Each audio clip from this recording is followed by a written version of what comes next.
Hey, what's up guys? So hari ni kita nak buat nasi tomato yang makan dengan daging dendeng semalam tu. Cara dia, korang ambil 4 cawan beras basmati, korang basuh.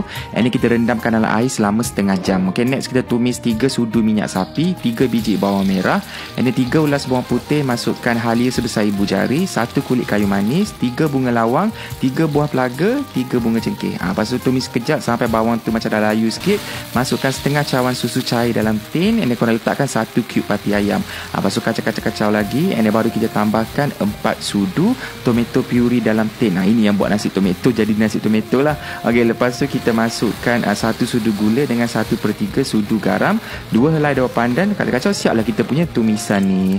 Okey, next korang ambil beras yang kita rendam tadi tu, korang tapis air dia dan tambahkan 5 cawan air yang baru. So kita guna 4 cawan beras basmati, 5 cawan air. And then masukkan tumisan tomato yang kita buat tadi tu. Kacau-kacau bagi dia cantik macam ni.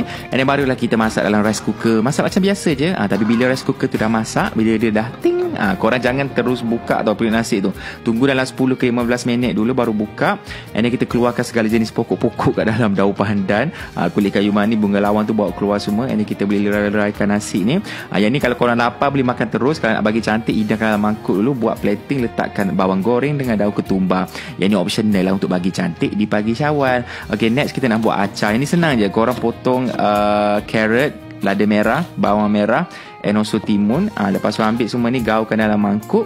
Lepas tu kita letakkan 6 sudu cuka, tambahkan 3 sudu gula dengan setengah sudu kecil garam. Lepas tu korang kacau-kacau. Tapi acar ni kena biar dia kat tepi sekejap lah, bagi dia lembut sikit.